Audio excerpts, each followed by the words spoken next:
Me escribe una mujer y me dice: tengo carcinoma ductal infiltrante en la mama derecha, soy diestra. Y bueno, lo primero que tengo para decirle es que necesitamos comprender el contexto completo antes de interpretar qué está ocurriendo, ¿sí? Porque no alcanza con conocer un diagnóstico, porque evidentemente lo importante acá es poder entender qué estaba viviendo esa persona cuando comenzó todo este proceso, ¿sí? Qué situación resolvió, de qué conflicto biológico salió o de qué situación de estrés, ¿sí?, logró resolver.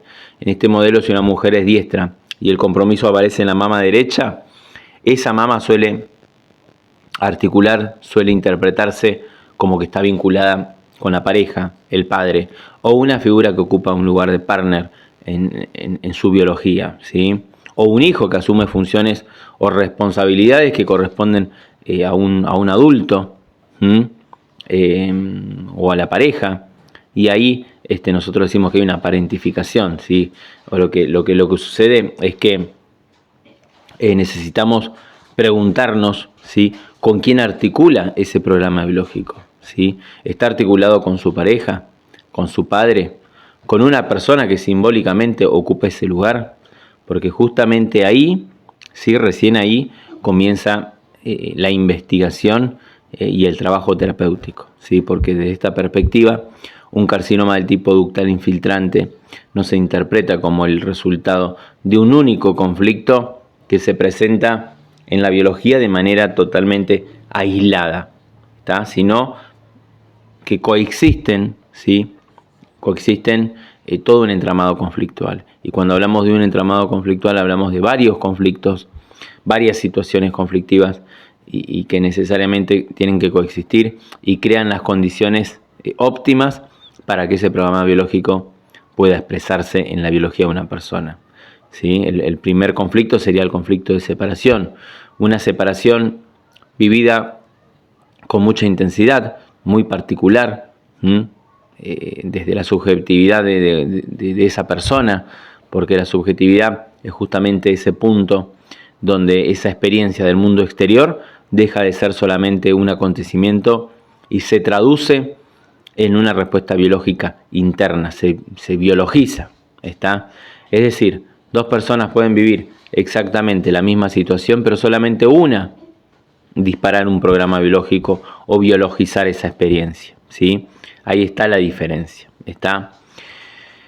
Este conflicto de separación, ¿sí?, puede manifestarse como haber perdido el contacto de alguien que era importante para mi vida, o querer recuperar ese contacto y no poder, o necesitar separarme de algo o de alguien y sentirme incapaz de poder hacerlo, ¿sí? Puede ser una pareja de la que necesito alejarme porque ya no me conviene, ¿sí?, y no encuentro la fuerza para poder hacerlo, ¿sí? O alguien que se fue de mi vida y siento que necesito recuperarlo, ¿sí? Pero además de este conflicto que no aparece solo, definitivamente coexisten otros conflictos, y el segundo conflicto puede ser el conflicto de nido o de territorio reducido.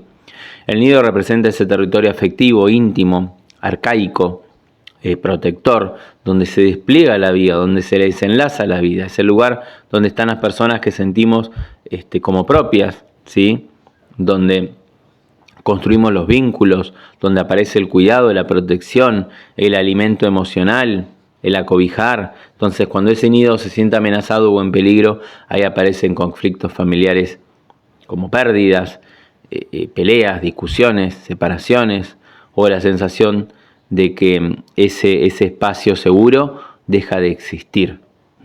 Este modelo plantea de que ese conflicto también participa en este entramado conflictual, ¿está?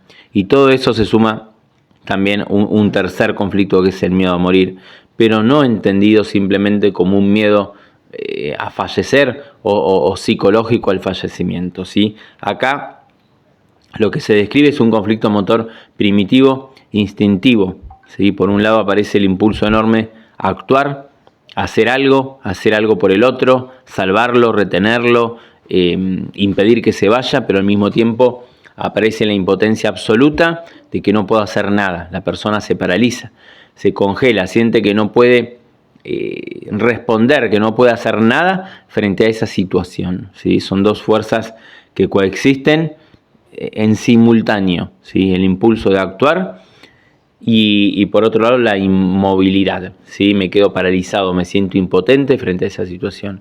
Quiero retener a esa persona que se me fue de las manos, pero no puedo hacer nada. Quiero separarme, pero no encuentro la valentía o la fuerza ni el poder para tomar esa decisión, ¿sí? Entonces esa tensión constante es la que desde esta perspectiva muchas veces consideramos que es la responsable o la que sostiene la existencia del programa biológico a lo largo del tiempo de la vida de esa persona. Ahora bien, comprender todo esto no significa quedarse solamente con la interpretación del conflicto. En terapia, ¿sí? En ese proceso terapéutico, hacemos algo mucho más profundo, realizamos una anamnesis cronológica muy detallada para poder comprender cómo esa persona fue construyendo a lo largo de su vida su historia. ¿Sí? Buscamos todas aquellas experiencias significativas de separación que vivió la persona quizás desde la infancia, muy temprana edad, o desde la adolescencia y desde la adultez, porque muchas veces descubrimos que no es la situación actual la que genera una respuesta biológica inmediata, sino toda una historia de vida repetida de separaciones que se fue desarrollando a lo largo de la vida y fue generando toda una vulnerabilidad en términos de separación. Entonces esa vulnerabilidad hace que cuando aparece una nueva situación semejante, esa experiencia corrompa la biología. ¿Qué quiero decir con esto? Que esa experiencia vivida de una manera tan intensa termina biologizándose en el cuerpo de la persona. Y justamente es ahí donde aparece el trabajo terapéutico. Porque no buscamos solamente identificar un DHS, un conflicto, sino desentrañar, desarmar y desarticular todas esas cuestiones esquemáticas que estructuran el comportamiento de ese programa biológico en la vida de esa persona. ¿Sí? Buscamos comprender cómo se fue organizando esa forma de vivir en términos de separación, con quién articula, qué significado adquirió para esa persona y qué elementos sostienen la existencia del programa biológico en el presente de la persona.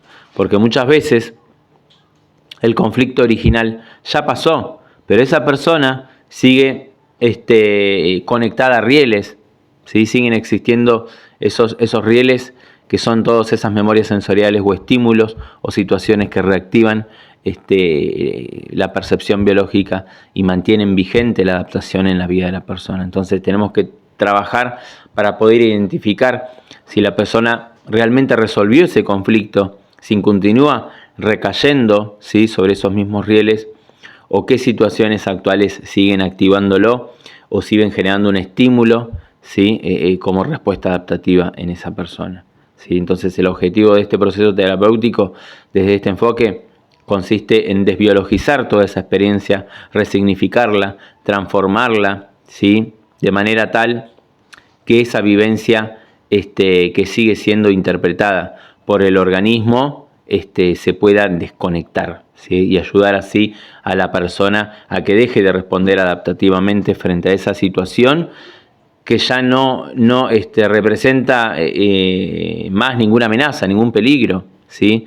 Es un enfoque complementario que busca comprender la biografía de la persona, su subjetividad, todo el entramado conflictual de cada persona en particular, por qué esa persona responde de esa manera. Entonces, desde esta mirada no tratamos únicamente el diagnóstico, sino que tratamos toda la historia de vida de la persona y qué pudo haber pasado y que pudo haber dado sentido biológico a esa experiencia y qué hacer para que esa persona deje de recibir ese estímulo y siga respondiendo de esa manera, ¿sí? Muchas veces el trabajo o el proceso terapéutico sirve para que esa persona encuentre el camino que la lleve a resolver esa situación, que la ponga en contacto con una posible solución, ¿sí? Que se mueva quizás hacia un lugar, hacia un ambiente, un entorno, una atmósfera, dentro de la cual su biología deja de sentir el estímulo de amenaza, de peligro, de estrés.